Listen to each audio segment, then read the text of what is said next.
Hello and welcome to the channel. If you are new here, please like the video now and share with all of your friends. In this episode, we will journey to the small town of Ljusdal. The area is surrounded by lakes and ponds. In between the bodies of water are spruce and birch trees. In Sweden, especially the northern region, bears are protected due to policies that strictly ban hunting them. A policy called the Habitats Directive specifically protects animals from being killed and/or hunted. However, in 2023, Sweden witnessed a significant increase in the bear populations, which in turn caused the government to approve a culling hunt. Brown bear permits were given to 649 hunters, and 2 of them landed in who we will call Steve and Kyle's hands.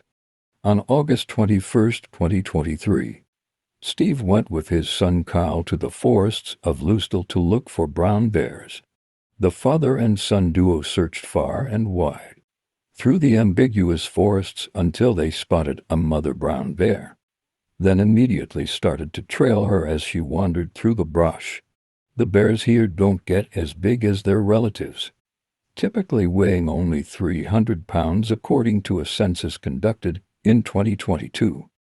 As the father and son trailed her through the brush, every foot they traveled bring them closer to the bear. After arriving at a grassy meadow, the hunters were shocked to see that the bear had set up an ambush. Given the fact that bears are highly intelligent creatures, they knew that they had to think and do it quick. The bear immediately started charging after noticing the hunters, as the bear quickly started to close the distance between them. At amazing speeds, it focused its attention on the dad.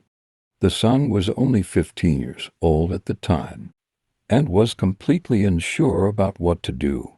So his first plan was to yell at the bear in order to stop the bear's attack, but the bear had another plan.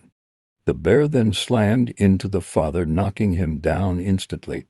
The son then was forced to watch as the bear pinned his father down, biting, ripping his flesh.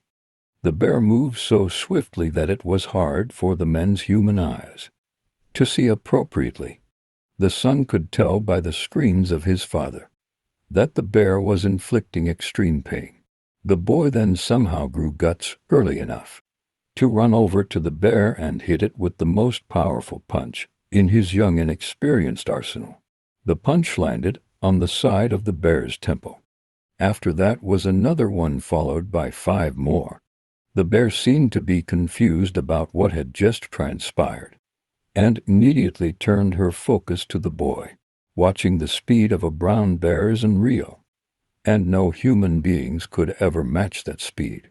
As the bear came at the son, it aggressively knocked him onto the ground, face up, and as the son raised his arm to provide a barrier between the sharp teeth and his soft face, the bear bit down onto his wrists, shattering it. His arm was now limp and leaking large amounts of blood. The father then quickly remembered that they had rifles in the bags nearby and ran to one. He fired one of the rifles while the bear was on top of his son.